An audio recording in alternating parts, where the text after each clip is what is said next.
Are you dreaming about travelling again? I bet you are. So give yourself a break and listen to my brand new travel podcast. It's made for people like you, by people like you. And in these podcasts, there will be interviews with different types of travellers and the strange characters that I've met on the road, with stories and anecdotes from the last 32 years of my continuous backpacking and working around the world. Also, there'll be cynical destination descriptions and the occasional travel tip to smooth your journey. And for all the squeamish listeners out there, I just want to say that no studio was used or abused in the making of these podcasts or any of the recordings.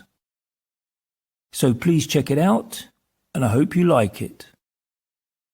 Oh, and by the way, my name's Alan.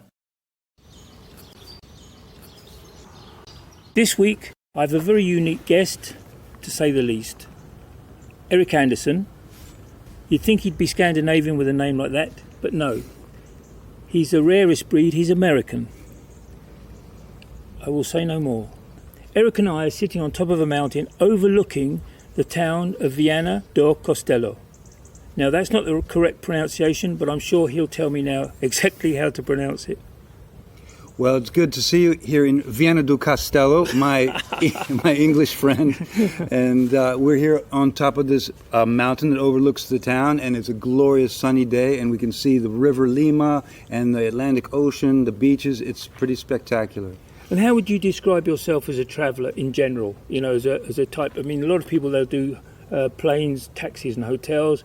I tend to do the complete opposite. What's your style of travel? Well, you know, I've been traveling since I was very young. It's something that comes from inside me. It's almost like a compulsion. I just had to get up and go. Ever since I was quite young, I guess I could tell about walking away from school when I was a child and being picked up by the police, and hiking and going for long walks and camping in the woods.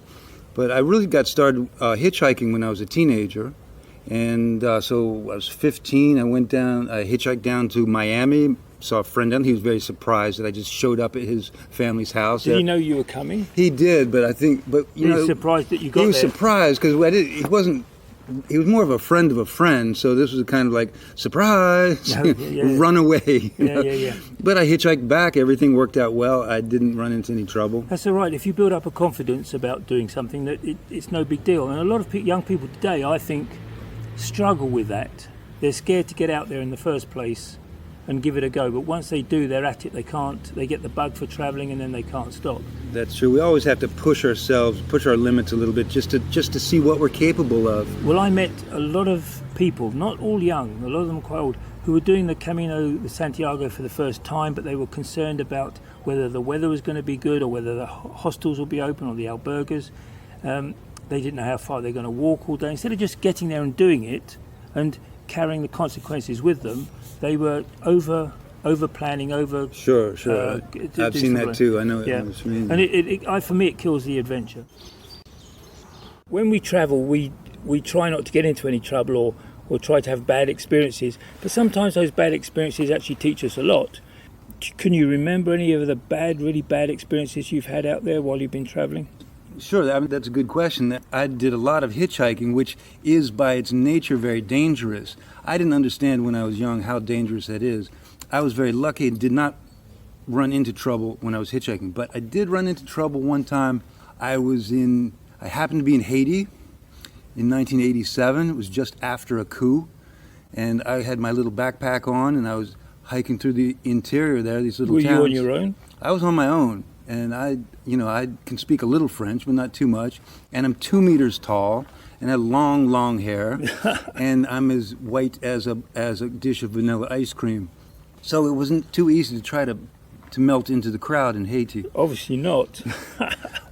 Yeah, I got a little too confident, and it's easy when you're young to think that nothing bad can happen because you've been good all along. It's like the gambler's fallacy. Oh, nothing bad's happened so far, nothing bad can happen. Well, I was in a small village in rural Haiti, and I had ordered up a little plate of food, and all the little kids were staring at me and watching me put the food in my mouth, and I was just having a wonderful time thinking about what a great adventure it was, when suddenly two soldiers burst in and pointed their rifles right at my torso, right at my liver, and demanded my identification. I dropped my plate, I dropped my fork, and the kids scattered, and it was an ugly scene because I had been told these soldiers in the interior will kill you for $1, and that's what I had expected. I expected to be killed at that moment.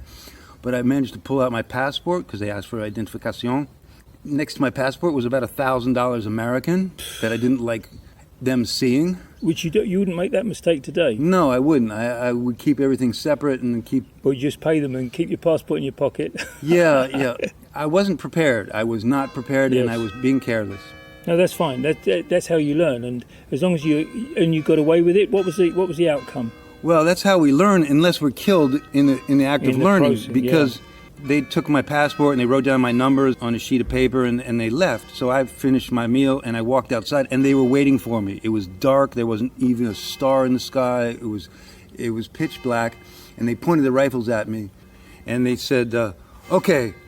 I forget exactly what they said. Where are you going to sleep tonight? I knew that I was being shaken down for the money, and even if I gave them the money, they might still kill me. Yes. So I had to brazen it out. I don't know where this came from. Well, they'd have to kill you because you could identify them. Yeah, exactly. I'd say that was that little town and these two soldiers. I decided to double down. I said, I'm going to go sleep on the beach tonight.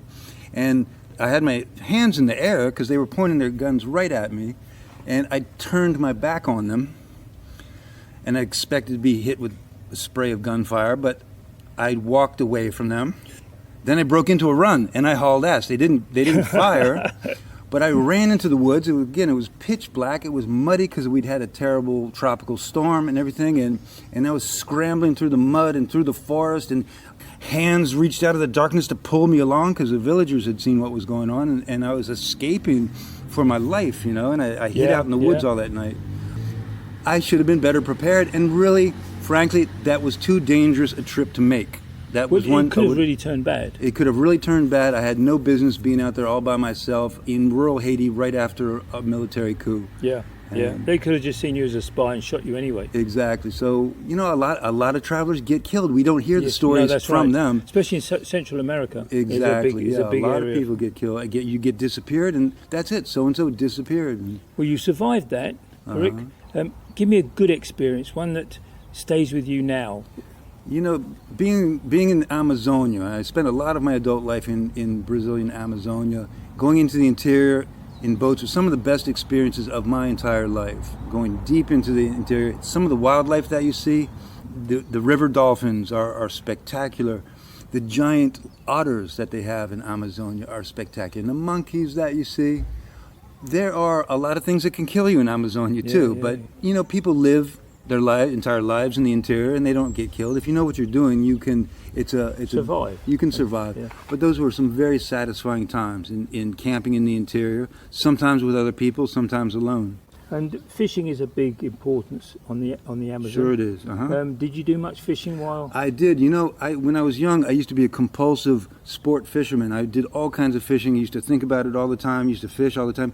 When you fish for a living and you fish for food, you start losing the appeal of sport fishing. So I fished, but just for food in Amazonia, and I lost all desire for sport fishing. Yeah. It would be like. To me, sport fishing would be like sport farming today. Yes, that's right, yeah. I think you told me earlier that you'd married a Brazilian girl? I did, Andrea, in 1993, on October 1st, in Manaus. In Manaus, okay. Yes, she's from Belém do Pará. She's very Brazilian. She doesn't speak English. We had some wonderful years together. We're still in touch. Every week we're sending nice messages back and forth. We are divorced now, but we've still become very good friends. No, that's excellent, and all because of travel. Yes, because I had decided to make a stand in Brazilian Amazonia and met this wonderful girl, and she is wonderful. It was my good fortune to meet that wonderful woman in Brazil. No, that's great. And why did you come out of Manaus in the end? brought you out of the jungle, out of the Amazon? I moved to Amazonia in 1993, and I did a lot of traveling back and forth between Washington and Manaus because my profession, my computer programming, was mostly in America. I sold my last boat, my fourth boat, in May of 2018. So I've just been out of Brazil a couple of years now. I may be back in Amazonia. I'm not sure about that yet. I'm trying to see whether I want to live in Manaus or here in Portugal. I probably won't return to America to live, even though it's still always my home. And when you were a young lad, did you go off camping and hiking in America in the national parks? Because some of those national parks are awesome. Yeah, they're massive. You can go and get lost. The only problem you have there are bears, maybe, is the biggest problem. My favorite trails when I was young is the trails on the side of the Potomac River. They go 185 miles from Washington upstream, and you can just keep on going, and you can keep on hiking into the trails of West Virginia, into the mountains. I was always outdoors when I was young, and even as an adult, it is a lifelong thing. And have you always been 2 meters tall? Ever since I reached 2 meters tall, I've been 2 meters tall. But as a young guy, were you still tall? When I was, I think, 14 years old, I was 2 meters tall, and I weighed maybe 50 pounds less than I weigh now. Oh, well. So, yeah. And were your parents tall? My father was pretty tall, okay. And I'm the tallest one in the family, though, by far. Do you have brothers and sisters? I do. I have 2 of each. And are they travelers? Not really. They've done some of the... I was kind of an outlier in that respect, that they have good, respectable jobs, families, and all that, and they have wonderful lives. As long as they're happy. Yeah, so I was always the one that was kind of out on the edge, though, and so every family's got a redheaded stepchild. That was me in our family. Yeah, okay. Tell me about your first travel experience when you were a kid and you went out traveling or hiking, whatever you did. How did it all begin for you? Well, I certainly started hiking and getting away from crowds when I was very young. But fast forward a little bit, I always liked to hike outside and be outdoors. I guess I really started getting serious about it when I started hitchhiking. When I was 15, I hitchhiked down to Florida. That's pretty young. Yeah, I was pretty young. It was a good adventure, and it was exciting. And to be out there on that road and being at truck stops and people pulling over for you, it was a big thrill. It's a buzz, it's a hell of a buzz. Yeah, it was a buzz. And a few years later, I hitchhiked out to the Grand Canyon. And first time I'd been out in the West and seen the formations of rocks and deserts, and hitchhiking through Texas and hearing Spanish for the first time. It's very romantic, especially when you're young. It's sort of like you're living the life. It was. It was really exciting. I can do that now, and have adventures. They're not as exciting because I kind of already seen that thing, and there are other reasons to travel now. Yeah.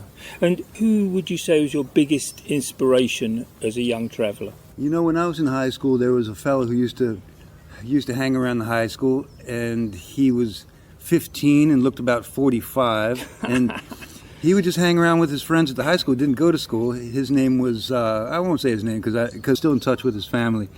He would hitchhike all over the country. We'd be in school. He'd come back in the spring, or he'd be gone for months, and he'd tell tales of adventures out in California and Canada and down in Mexico. And he was just a young guy who liked to have adventures. His parents didn't mind that he disappeared off? Well, he kind of a backwoods family. Definitely think of Huck Finn, and you'll think of my friend. He was very much that fellow who just couldn't. He would be the last one to put on shoes in the winter, and the first one to take them off in the spring. Did he have long hair, short hair? Was he? He had long hair at a time when you could get your ass kicked for having long hair, and we all got our asses kicked because we had long hair. But he even had a beard at age 15. He was already well on his way. Yeah. And it was an inspiration because in those days, just for the thrill of it, just for the thrill of seeing other places, it was such a new concept to me that you could just walk out and have a great adventure like that. Okay, you're living in northern Portugal, or you're living in Viana do Castelo. There you go. Okay, so something like that. Okay, why here? What is it about this town and the area that turns you on? Well, it's interesting that the motto of this town and it's written all over the place, is Quem gosta vem, quem ama fica. Whoever likes this place comes to visit. Whoever loves it comes to stay.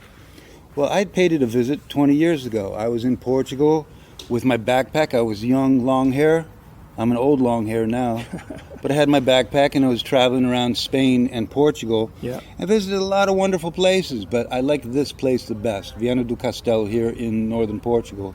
So I resolved when I retired someday I'd come back here, set myself up. So I've been here 2 years now. I've never for even 1 minute regretted that I came not only to Portugal, not only to Europe, but to this exact town here. Location, yeah. And would you have to have somewhere on the waterfront? You got a river here, you have the sea just around the That's corner. important to me. You have the sea, the beaches, the river, the mountains.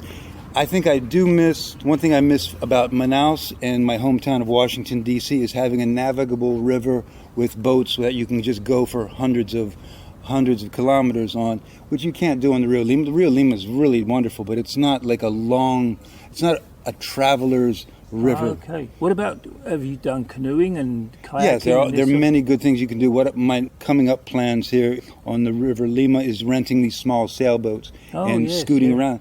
But every river has its best aspect, and my home river of the Potomac is one that you can travel out to the ocean from Washington. You just go right on out to the ocean. It might take you a week to get there.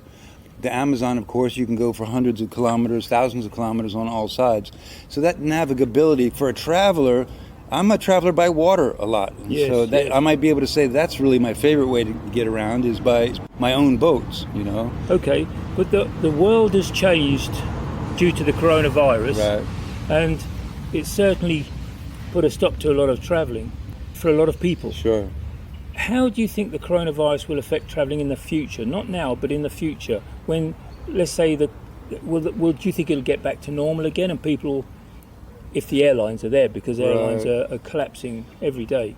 Well, what's normal? I mean, pandemics are normal. Here in this part of Portugal, you had the Black Plague come through in 1350. It killed half the population. We should get used to having things that come through. What are they, about once every 100 years or something? Well, I mean, there's a lot of ways to look at it, but think that the Spanish flu came through in 1918, 1919 and killed 50 million people worldwide. What I'm saying is that pandemics are something that happen, It's not new, is it? It's not a new phenomenon. So it's a health issue, and these come down the pike for human beings every so often. Well, yeah, everybody has to change their behavior if they want to avoid catching an infectious disease, and that's the masks, the distancing, all that kind of stuff. I think some people will drop out since it makes the travel a little bit more dangerous. Some people will opt to do something else besides travel. Yes. Some people will continue traveling. That's right, and a lot of people will actually start visiting the country that they're in rather than going abroad. Right, yeah, and we saw that out in the Gerês Park, that many people in Portugal opted to stay in Portugal this summer. And so paradoxically, the national park was really crowded this year with Portuguese people. And it puts money back into the economy, doesn't it? It was, overall, that aspect was good for the Portuguese economy. I think if people took the coronavirus more seriously, I think it would end quicker and then we could get back to travelling again. But right, it kind of raises the price of traveling in a certain way if you have more danger. Yeah. But I think for people who travel like you and I do, which is with a backpack, and the way the local people travel, which is on the trains and on the buses and all, those modes of transportation will not go away. Those are the infrastructure. That's right, they've been there for years. And living in cheap places like we do where we travel, those places are not going away. What's going to change is more the high-end things, the airplanes. Yeah. Okay, they've suffered much more than just your everyday bread and butter kind of ground transportation. And they all run on such a tight budget and profit margin that it's very quick to go under. I think you'll see more changes in the upper end of the travel lifestyle than down on our end. What other countries have you visited around the world? Well, I've spent the most time by far in Latin America, especially Brazil. But when I was first starting to travel back in the early 80s, I went to Mexico and down to Guatemala and Belize. I had a long adventure in Syria and in Turkey, in Egypt. Ended up doing a trip on the Nile River from Aswan to Luxor. climbed up the pyramids. You could do it back in those days. You had to be kind of tricky. How old would you have been at those times? I was when we went to Syria. I was maybe 25 or so. Okay. What is it about traveling that grabs you? What gives it the passion for you? Well, a lot of human beings want to have a new experience. I certainly wanted to have a new experience. I wanted to learn. I wanted to push my limits. To test myself was part of it, certainly. Just to see what was on the other side. I think curiosity is a big part of it. What's the best way you like to travel? The best mode of travel for me? Well, I'm kind of old school. I used to love to hitchhike a lot because you always get to meet. I mean, by definition, you're meeting the local people on the roads and all. And I hitchhiked around America a lot. And that was good, but it's dangerous too. You know, in the late 70s when I was hitchhiking from Washington, D.C. down to Florida and from Washington, D.C. over to the Grand Canyon in Arizona, everything went fine for me, but you had your serial killers were stacking up hitchhikers like firewood in the basement at the time. You had your John Wayne Gacy's and your Ted Bundys, and there were a whole lot of them, and fortunately I never met them. And did you have any bad experiences hitchhiking at that time? Really nothing that would stand out as traumatic. Sometimes I was inconvenienced, but that's all it was. That's so amazing because there was some bad stuff went down. Where would you say your favourite place is in, not the best place you've ever visited, but your favourite sort of area to travel? Would you say that was South America? Yes, in South America. When I was very young, I started studying Spanish on my own with the plan of going to Latin America sometime. I didn't plan on going to Brazil when I started studying Spanish, but I ended up in Brazil. I ended up in the city of Manaus in the Brazilian Amazon, and I ended up staying there for many years. Actually, I married a girl and bought boats and traveled in the interior of Amazonia. That's the amazing thing about the Amazon. Everything's on the river. That's right. You've been there. You've traveled on the boats. It's people are using boats like we use cars. So exactly. And fishing is a big thing. There's plenty of wildlife there as well. Did you see any really fantastic wildlife? Well, yes. I always had boats. I sold my fourth boat in 2018 and came to Portugal. But yes, out on the river you often see the dolphins, the pink dolphins, which are spectacular, and they're fairly common too. It's not that hard to see them. Well, I must admit that I stood on many of the boat searching the river to try and find one, and my first sighting was actually at night. Okay. But I won't go into that story because that is a story I'm going to put on the podcast. But yeah, so and there's lots of legends or tales about these pink dolphins attacking people. You know, not attacking them on land and stuff. So something would have happened where this is being told to me by a man on the bridge of a ship going down the Amazon that a girl was raped, and she put it down to the dolphin. That's very true. It's interesting that you bring that up because the legends of the pink dolphin, the boto cor-de-rosa it's called in Portuguese, is very famous on the banks of the river Amazon. The communities there, if ever there's a rape or a sudden pregnancy that no one can identify, they blame it on the dolphin who turns into a man. Is that because they're pink and they look like humans, or they're the right color, or? That's a good question. There's a lot of material that the listener can find on the internet if they do a search for it. The overall idea is that during a festival, the dolphin will come out of the river and take on human form, seduce the young girls and make them pregnant, and return to the river. It's all over Amazonia. But it sounds like a man's story, doesn't it? A man's tale. Yeah. Well, true. There are a lot of legends about different kinds of creatures in Amazonia. We can talk about that for days. You do a lot of hiking now, and you're in northern Portugal. So would you say that your love of Portugal and hiking go together? There's enough trails here and enough places to hike? They do. All of Portugal is hikeable. There are trails everywhere, and they go back thousands of years. People have always gotten around through the mountains and rivers and beaches on foot here in Portugal. So you can hike everywhere. Really, I like to say if you can't get there on foot in Portugal, it's because it's either on fire or underwater. The trails in this area are especially good, and you can hike along the beach, up in the mountains, up the river. It's just spectacular, it really is. Now, Portugal's a small country. This isn't like going into the Himalayas or the Andes. But for you're a casual hiker and you're a person who likes to go out for a few days at a time, it's really just very nice. It's very nice. That's good. And the weather's fairly good. I mean, it's only now in October, November that I think you were saying it rains a lot. True. Here in northern Portugal, it's not the same as down in the south. You think of the beaches and all in the south of Portugal. This weather is more like you'd find in Ireland or in the UK. During this time of year, during the winter, we have a glorious sunny day that we're in the sun right now. Yeah, but it rained yesterday, and that's pretty typical for October and November here in northern Portugal. Again, you've travelled widely. Do you see yourself as an American traveller, or do you see yourself as a traveller? As a traveller, frankly, the less I'm identified as an American, it works out better. You know, I love my country and my friends and family back there, but Americans attract attention, and my blue passport, people associate it with a lot of things that they don't like about America. Yes. And it makes it difficult in some countries. Portugal is no problem.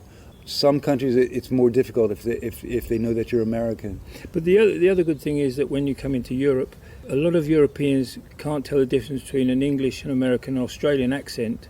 Yeah, they just put us all into one group that we're English speakers. True. And it's possible that you could have been English as much as American to them. So I think it's only your passport that would give it away. Do you do planning, or do you go off just blindly, or how? Well, I mean, I've done both really. When I do tend to plan. I don't plan where I'm going to be, and I make room for wandering around. I like to be in Spanish and Portuguese speaking places because I have some domination of those two languages. Are you comfortable though being in a place where you don't speak any of the language? Not as comfortable. To me, it's China or. I think I've never been to Asia, so Vietnam or somewhere. I think I would like to visit those places, but it would be harder to mix with the local people. You know, I plan to be in a place. I came here to Portugal. The first thing I did was rent an apartment. You know, I've been in the same apartment 2 years, and you could say, yeah, I'm a traveler, but I'm becoming kind of a resident too. You're using it as a base then to go out. Well, that's true too. I mean, it is like a base camp here. It's like a paw print here in Europe, and then from here I'm able to take my backpack and go out to like the Gerês National Park where we met back in August. Yeah. Travel around in Europe. I'm hoping that we'll be able to walk all the trails. I'm looking forward to walking across Spain and across France and into Italy. Have you ever done the Camino de Santiago? I have not done that. We've got tents, hammocks, hostels, hotels, you know, the whole shooting match. What's your preference there? You know, I think some of my best camping experiences have been just having my hammock outdoors and sleeping in that. And I do that a lot, and that's what I was doing out in the Gerês. You had your hammock out there in the Gerês Park. But okay, what is it for you then that the hammock brings to You know what's so sweet is that, you know, if you're in a tent, you're basically in a sock, you know. There are no windows. It's very confining. But if it's a nice night, you hang that hammock outside, and you've got your birds, you've got the stars, and you wake up in the morning, that sun hits you in the face. It's just a joy. There is that. If it's warm, but when it's cold, that's freezing. You can freeze your bum off. Sure you can. In a hammock. Again, you carry a tent and a hammock, so you've got the choice. So if it's raining... The tent is more of the base camp. If the weather's going to be good and I can count on it, I'll take my small pack, walk away from my tent, go way into the inside, and do some stealth camping, you know, guerrilla camping, places where you're not supposed to, but you hide out. Stealth camping is the way to go, I think. I do it here in Vienna. I'm not supposed to, but I'll march out into the swamps here, and there are a couple stands of trees that are hidden away, and just hang the hammock, spend the night out there. Awesome. It's wonderful. Yeah, that's awesome. Again, you're right, early morning bird call, or owls at night, the odd splash of a fish in the dark. Right. It is magical, I must admit. It is magical. Really is. And then again, if you've got the moon and it's a decent moon for the night and there's no clouds, there's plenty of stars. Okay, we'll wrap it there. And thank you for the interview, Eric. Thanks, Alan. It's been an absolute pleasure. Absolute pleasure. Pleasure's all mine. On such a lovely day. Well, that's all for this week, folks. And please remember, the same road can be travelled 1,000 different ways. So get out there and make it your own. Until next week.